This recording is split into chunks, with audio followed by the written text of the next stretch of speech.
बिस्मिल्लाहिर्रहमानिर्रहीम। अस्सलामु अलैकुम दोस्तों, उम्मीद करता हूँ आप सब लोग जहाँ होंगे खैरियत से होंगे और खुश होंगे। तो नाइन्थ की मैथमेटिक्स हम लोगों ने स्टार्ट की हुई थी, तो उसकी जितनी भी एक्सरसाइजें थी यानी 1.6 तक हमने डिस्कस कर लिया है। तो आज हमने इसकी जो है रिव्यू एक्सरसाइज उसको डिस्कस करना है आज की इस वीडियो में। तो चलें आज की वीडियो हम लोग शुरू करते हैं। तो इसका जो क्वेश्चन नंबर 1 है, कहता है कि select the correct answer in each of the following. ये मेरे पास ये जो MCQ दी हैं, तो इनमें से मैंने जो है इनकी स्टेटमेंट को रीड करना है और ये 4 ऑप्शन है, इनमें से जो एक करेक्ट है उसको जो है मैंने उसके ऊपर जो है क्लिक करना है। जैसे MCQs होते हैं वैसे ये इसका जो है रिव्यू एक्सरसाइज का क्वेश्चन नंबर 1 वही है। तो क्वेश्चन नंबर 1 का पार्ट 1 क्या है कि द ऑर्डर ऑफ मैट्रिक्स 2 और 1 इज डैश। अब इस मैट्रिक्स का ऑर्डर क्या है? तो दोस्तों मैंने आपको बताया था कि जब भी हम किसी मैट्रिक्स का जब ऑर्डर लिखते हैं, जैसे हमारे पास ये है 2 और 1, तो अब इसका जो ऑर्डर है ये हम लोग किस तरह फाइंड करेंगे? तो इसके ऑर्डर के लिए सिंपल है कि हमें सबसे पहले हमें जो है रोज़ वो पता होनी चाहिए, फिर उसके बाद नंबर ऑफ़ कॉलम्स पता होने चाहिए। अब रोज़ कितनी है? रोज़ 1 है, तो 1 और कॉलम कितने हैं? 1 और 2 कॉलम है, यानी ये 1/2 इसका ऑर्डर है। 1/2 इसका ऑर्डर है। तो ये जो इसका ऑप्शन बी है 1/2, ये इसका ऑप्शन करेक्ट होगा। तो अब सेकंड वन क्या है कि मेरे पास एक मैट्रिक्स है जिसमें √2 0 0 √2 इज़ कॉल्ड डैश मैट्रिक्स। तो मैंने जब आपको मैट्रिक्स की टाइप बता रहा था तो मैंने आपको बताया था कि मेरे पास वो मैट्रिक्स कि जिसका प्रिंसिपल डायगोनल जो है, प्रिंसिपल डायगोनल सेम हो। क्या हो? जिसका प्रिंसिपल डायगोनल हमारे पास सेम हो, वो हमारे पास क्या होता है? स्केलर। वो हमारे पास स्केलर मैट्रिक्स होता है कि जिसके डायगोनल की एंट्री सेम हो। तो आप देख लेते हैं फर्स्ट वन 0 यूनिट स्केलर या सिंगुलर, तो ये हमारे पास स्केलर मैट्रिक्स है। तो ज़ीरो मैट्रिक्स क्या होता है कि जिसकी सारी एंट्रीज हमारे पास ज़ीरो हों। तो यूनिट मैट्रिक्स क्या होता है कि जिसके डायगोनल में हमारे पास जो एंट्रीज हैं ये क्या हों? 1 1 हो, तो वो हमारे पास यूनिट मैट्रिक्स होता है। और अगर 1 के अलावा अगर ये डायगोनल्स में सेम हो तो ये हमारे पास स्केलर मैट्रिक्स होता है। तो अब इसका जो है पार्ट 3 उसको डिस्कस करते हैं। तो पार्ट 3 अगर मैं आपको दिखाऊं तो इसका जो पार्ट 3 क्या है कि which is order of a square matrix, कि स्केयर मैट्रिक्स का जो ऑर्डर होता है वो क्या है? तो स्केयर मैट्रिक्स का ऑर्डर आपको मालूम है कि स्केयर हम किसको कहते हैं? स्केयर, ये अच्छा ये रेक्टेंगल बन गई है तो मैं इसकी स्केयर बना दूं। तो ये स्केयर होता है कि जिसकी सारी साइडें हमारे पास बराबर होती हैं। तो यानी 2/2 का या 3/3 का जो भी मैट्रिक्स होगा ये हमारे पास क्या होगा? स्केयर मैट्रिक्स होगा। तो ये हमारे पास, अब आप देखिए कि ये हमारे पास 2/2 का जो है वो स्केयर मैट्रिक्स है। Order of transpose of this matrix, कि इस मैट्रिक्स का आप ट्रांसपोज लें और मुझे बताएं कि इसका जो है ऑर्डर मेरे पास क्या आएगा। तो इस मैट्रिक्स का जो है हमने ट्रांसपोज फाइंड करना है और उसे ये बताना है कि इसका ऑर्डर हमारे पास क्या आएगा। तो मैट्रिक्स सबसे पहले मैं लिख लेता हूँ।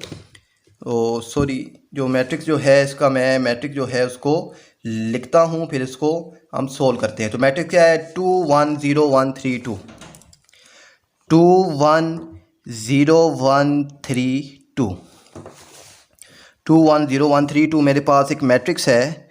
तो अब इसका ट्रांसपोज लेकर हमने बताना है कि इसका जो ऑर्डर है मेरे पास वो क्या है। तो आप इसका ट्रांसपोज लीजिए। तो ट्रांसपोज मैंने आपको बताया था कि ट्रांसपोज क्या होता है? इंटरचेंज कर देते हैं हम रोज़ को कॉलम्स में और कॉलम्स को रोज़ में। तो ये मेरे पास रो है, इसको कॉलम में लिखिए 2 1, फिर ये रो है इसको भी कॉलम में लिखिए 0 1, फिर ये रो है इसको भी कॉलम में लिखिए 3 2। तो अब ये जो बग़ैर ट्रांसपोज के इसका जो ऑर्डर है मेरे पास क्या है? 1 2 3 रोज़ हैं, 3/3 2, यानी 2 कॉलम्स हैं 3 रोज़ हैं। तो अब जब इसका मैंने ट्रांसपोज ले लिया है तो ट्रांसपोज के साथ अब ये देखिए, अब इसमें रोज़ 2 हो गई और कॉलम्स कितने हो गए, 3 हो गए, यानी 2/3 का मेरे पास ये मैट्रिक्स बन गया है। तो 2/3, तो 2/3 का जो मैट्रिक्स है मेरे पास, अब वो कौन सा है, ये ऑप्शन बी वाला मेरे पास करेक्ट है, 2/3 वाला, क्योंकि अब इसका ट्रांसपोज लिया है तो हमने, हमारे पास ये आ गया 2/3 का। अच्छा, एडजॉइंट ऑफ, अब इसका एडजॉइंट हमारे पास क्या आएगा, तो एडजॉइंट भी मैंने आपको बताया हुआ था कि मैट्रिक्स, चलो मैं देख लेता हूँ, 1 2 0 -1 1 2 0 -1, तो मेरे पास दोस्तों ये मैट्रिक्स है। तो अब आपने इसका एडजॉइंट फाइंड करना है। तो एडजॉइंट हम किस तरह फाइंड करते हैं कि हमारे पास ये जो डायगोनल होता है, फर्स्ट डायगोनल या प्रिंसिपल डायगोनल, इनकी हम लोग जो होती है जगह वो इन चेंज कर देते हैं, और ये जो सेकंड डायगोनल होता है इनके साइन को हम लोग चेंज कर देते हैं। तो हम इस तरह एडजॉइंट फाइंड करते हैं। तब क्या आ गया, -1 -2 0 1 -1 -2 0 1, तो जो ए वाला ऑप्शन है ये हमारे पास करेक्ट है इसका। अब ये जो है प्रोडक्ट ऑफ, अब इनका हमने प्रोडक्ट फाइंड करना है इन दो मैट्रिक्स का, और बताना है कि इनका आंसर हमारे पास क्या आता है। तो इनका जो प्रोडक्ट है वो भी हम लोग फाइंड कर लेते हैं, xy 2 -1। तो दोस्तों मेरे पास क्या है, xy एक मैट्रिक्स है, और इसके साथ दूसरा क्या है, 2 और -1, ये दो मैट्रिक्स हैं, इनको आपस में मल्टीप्लाई करना है। तो मल्टीप्लाई के लिए सबसे पहले कौन सा रूल, 7th रूल। तो इसमें 2 रोज़ हैं, तो यहाँ पर मेरे पास जो है, यहाँ 2 कॉलम्स हैं, तो यहाँ पर भी मेरे पास 2 रोज़ होनी चाहिए। या 7th रूल आप देखेंगे, इसकी फर्स्ट रो में अगर 2 एलिमेंट हैं तो सेकंड मैट्रिक्स के कॉलम में भी 2 एलिमेंट होने चाहिए, बिल्कुल हैं तो मल्टीप्लाई हो सकते हैं। फर्स्ट से मल्टीप्लाई होगा तो क्या आ जाएगा हमारे पास, 2x, दरमियान में साइन माइनस का, प्लस माइनस माइनस y 1 ज़ा y आ गया, 2x -1 मेरे पास का आंसर आ गया। तो 2x -1, तो मेरे पास ये जो है 2x -1, ये सी वाला ऑप्शन इसका करेक्ट है। तो कहता है कि इफ़ 2 6 3 1 का आप डिटर्मिनेंट फाइंड करें, मॉड फाइंड करें, और जो इक्वल है 0 के, तो मुझे बताएंगे मेरे पास x का आंसर क्या आएगा। तो सिंपल है, हम इसको सॉल्व कर लेते हैं। तो अब मेरे पास जो मैट्रिक्स है मैं इसको एक बार लिख लेता हूँ, 2 3 6 x, 2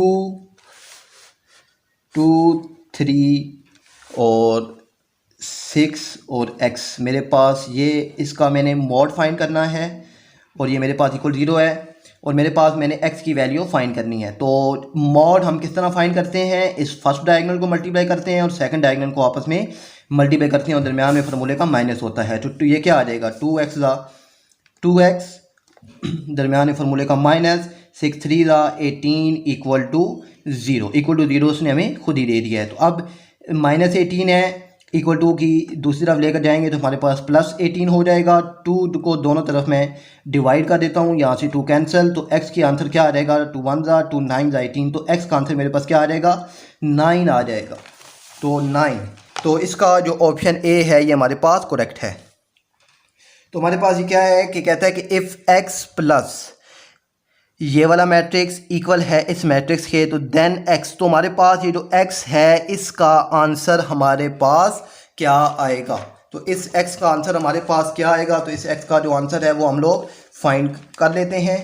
तो अब इसको थोड़ा सा मैं लिख लेता हूँ और इसको देखते हैं कि इसका आंसर हमारे पास क्या आ रहा है। तो मैं चलें दोस्तों पहले मैट्रिक्स यहाँ साइड पे लिख लेता हूँ, फिर आपको उसका सलूशन जो है वो मैं आपको बता दूंगा। तो मेरे पास जो मैट्रिक्स है वो क्या है, x, मेरे पास प्लस है, एक मैट्रिक्स के हो रहा है -1 -2 0 और -1, और ये मेरे पास इक्वल है एक और मैट्रिक्स के जो है 1 0 0 1, यानी अब 1 0 0 1 ये कौन सा मैट्रिक्स बन गया है, अब ये यूनिट मैट्रिक्स है। तो दोस्तों अब ये मैट्रिक्स मैंने लिख लिया है, ये आपको अगर आप देखें तो ये मैट्रिक्स मैंने लिख लिया है। तो अब ये देखिए कि ये मैट्रिक्स मेरे पास इस साइड पर प्लस हो रहा है, तो दूसरी तरफ जाएगा तो क्या हो जाएगा, इक्वल टू के साइड पे माइनस हो जाएगा। तो अभी इसको माइनस करते हैं इक्वल टू की दूसरी तरफ लेकर, तो मेरे पास जो x है वो क्या आ जाएगा, x इक्वल टू ये उस साइड पे, तो ये मैट्रिक्स पहले है तो उसको मैं पहले लिखता हूँ 1 0 0 1, तो मैं मैट्रिक्स को क्लोज करता हूँ मेरे। तो अब ये इस साइड पे आ गया तो माइनस हो गया, माइनस ये क्या आ जाएगा मेरे पास -1 -2 0 और -1। तो अब आपने इन दोनों को माइनस करना है, तो इन दोनों को माइनस कीजिए। अब इन दोनों को जब मैं माइनस करूँगा तो मेरे पास, जी दोस्तों, अब इस मैट्रिक्स को मैंने आपस में अब माइनस कर दिया है। 1 माइनस माइनस प्लस होगा, 1 + 1 0, ये माइनस प्लस 0 + 2, और ये 0 -0 और ये 1 मेरे पास आ जाएगा 1, और ये माइनस माइनस प्लस होकर 1 आ गया। तो 1 + 1 2, ये यहाँ पर भी 2, यहाँ में से 0 -0 0, 1 + 1 2, 2 2 0 2। अब ये वाला जो है ऑप्शन हमने सेलेक्ट करना है, तो 2 2 0 2, तो इसका जो ऑप्शन डी है ये हमारे पास करेक्ट है। तो अब ये जो इसका क्वेश्चन नंबर 2 है, कंप्लीट दी फॉलोइंग, कि हमने अब इनको कंप्लीट करना है। तो इनको भी देख लेते हैं कि अब ये इसकी सारी इंटीज मेरे पास क्या हैं, 0 हैं, इज कॉल्ड डैश मैट्रिक्स, कि वो मैट्रिक्स जिसकी सारी इंटीज 0 हों वो हमारे पास क्या होता है, वो हमारे पास होता है नल मैट्रिक्स होता है। दोस्तों हमारे पास वो क्या होता है, नल मैट्रिक्स होता है। के बाद 1 0 0 1 कि जिसके डायगोनल की इंट्रीज हमारे पास 1 हो तो ये हमारे पास क्या होता है, यूनिट मैट्रिक्स होता है। एडिटिव इनवर्स ऑफ, अब इस मैट्रिक्स का हमने एडिटिव इनवर्स फाइंड करना है। तो ये मैं आपको अभी लिख कर जो है वो समझा देता हूँ कि एडिटिव इनवर्स 1 -2 0 -1, तो 1 -2 0 -1, ये दोस्तों मेरे पास एक मैट्रिक्स है ए। अब इसका एडिटिव इनवर्स फाइंड करना है, तो एडिटिव इनवर्स के लिए मुझे इस मैट्रिक्स को माइनस से मल्टीप्लाई करना पड़ेगा। तो माइनस से मैं इस मैट्रिक्स को मल्टीप्लाई कर देता हूँ, 1 -2 0 -1। तो अब माइनस से ये इसकी एंट्री जो है उनके सारे साइन चेंज हो जाएंगे। तो ये +1, तो प्लस माइनस -1, ये माइनस माइनस प्लस, ये 2 हो जाएगा, और ये 0, ये तो 0 के साथ 0 ही आता है, माइनस माइनस प्लस, ये +1। तो ये मेरे पास इसका क्या आ गया है, एडिटिव इनवर्स। तो इसका जो एडिटिव इनवर्स आएगा वो मेरे पास ये आ जाएगा, यानी इसके सारे मैट्रिक्स की जो साइन है वो चेंज हो जाएंगे। तो अब ये जो दूसरा है, अब इसका जो पार्ट है नेक्स्ट उसको देख लेते हैं। कहता है कि इन मैट्रिक्स मल्टीप्लिकेशन इन जनरल। अब जनरल जो हमारे पास कम्यूटेटिव प्रॉपर्टीज होती है वो ए बी इक्वल होता है बी ए के, मगर मैट्रिक्स में हमारे पास ये जो है हमारे पास A B not equal to B A होता है मैट्रिक्स में हमारे पास।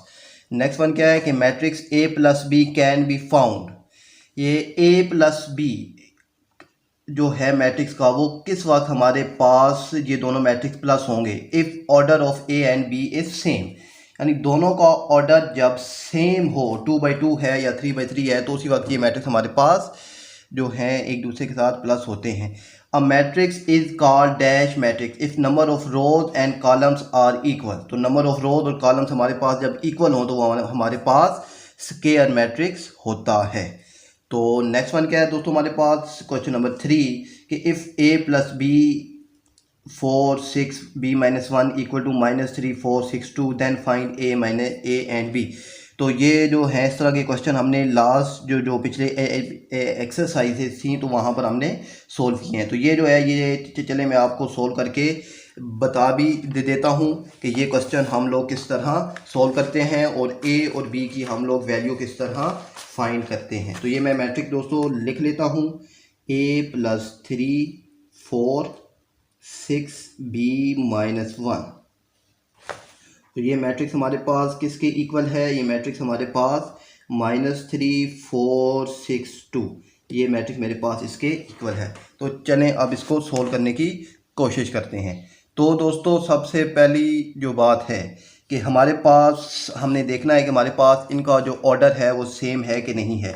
ऑर्डर इसका क्या है, 2 रोज़ हैं 2 कॉलम्स हैं, 2/2 का ऑर्डर है, और इसमें भी 2 रोज़ हैं 2 कॉलम्स हैं, तो इसका भी ऑर्डर 2/2 का है।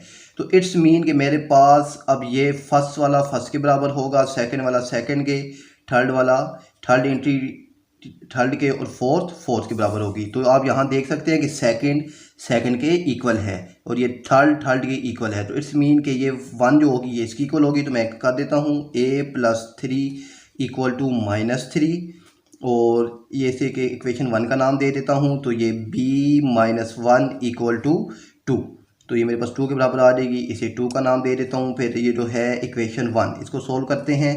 तो a+3 इक्वल टू -3, तो a जो 3 है साइड में प्लस है तो इस तरफ जाएगा तो क्या हो जाएगा, माइनस हो जाएगा। तो -3 + 3 उस तरफ गया तो -3, तो मेरे पास इनका जो आंसर आ जाएगा वो क्या आ जाएगा, माइनस माइनस प्लस 3 और 3 -6 मेरे पास a का आंसर आ जाएगा। और यहाँ पर इस क्वेश्चन में कोई मिस्टेक है। क्यों मिस्टेक क्या है कि हमारे पास, बल्कि नहीं, ओके हमारे पास ये बिल्कुल ए का आंसर ओके है। अब ये किस तरह ओके है मैं आपको अभी बताता हूँ। तो b-1, तो b-1 मेरे पास किसके इक्वल है, 2 के है। तो ये -1 उस तरफ जाएगा तो क्या हो जाएगा, +1 हो जाएगा। 2 + 1 इक्वल टू 3 आ जाएगा। अब मेरे पास a का और b का आंसर सेम है तो इसको चेक करने के लिए मैं a की वैल्यू यहाँ पर पुट करता हूँ a+3 में। तो a की वैल्यू क्या है, -6 है और ये साथ +3, तो इसका आंसर क्या आ जाएगा, 3 आ जाएगा। और यहाँ पर मेरे पास 3 आंसर है। तो बिल्कुल ये दोनों मैट्रिक्स आपस में इक्वल हैं। इसी तरह जो b है वो भी हमारे पास इक्वल ही होगा हमारे पास इस मैट्रिक्स में। तो अच्छा, अब ये जो क्वेश्चन नंबर 3 है ये हमने सॉल्व कर लिया है। तो क्वेश्चन नंबर 4 जो है इसमें हमने ये जो क्वेश्चन हैं इनको सोल्व करना है। 2a + 3b के जो मैट्रिक्स a है इससे पहले 2 से मल्टीप्लाई करना है, मैट्रिक्स b को 3 से मल्टीप्लाई करना है, फिर इन दोनों को आपस में प्लस करना है। तो ये क्वेश्चन भी ईजी हैं। और क्वेश्चन नंबर जो 5 है, find the values of x। तो x की वैल्यू अभी हमने लास्ट में एक जो है MCQ भी सोल्व किया था, गालिबन यहीं पे था कहीं वो, फाइंड ये वाला, ये अभी हमने मैट्रिक्स ये वाला अभी सोल्व किया था। तो बिल्कुल इसी तरह आपने x की वैल्यू फाइंड करनी है इसमें भी। और क्वेश्चन नंबर जो 6 है उसमें a b equal to ba होता है हमारे पास। तो ये हमने इसे प्रूव करके बताना है। और जो क्वेश्चन नंबर 7 है, पहले ab को हमने मल्टीप्लाई करना है, फिर उसका ट्रांसपोज फाइंड करना है, फिर b का ट्रांसपोज और a का ट्रांसपोज फाइंड करके इन दोनों को मल्टीप्लाई करना है। तो हमारे पास ये आंसर सेम आ जाएगा। तो ये इस तरह के क्वेश्चन हमने 1.4 में डिस्कस कर लिए हैं। तो आज के लिए इतना ही, मिलते हैं नेक्स्ट वीडियो में, तब तक के लिए अल्लाह हाफिज़।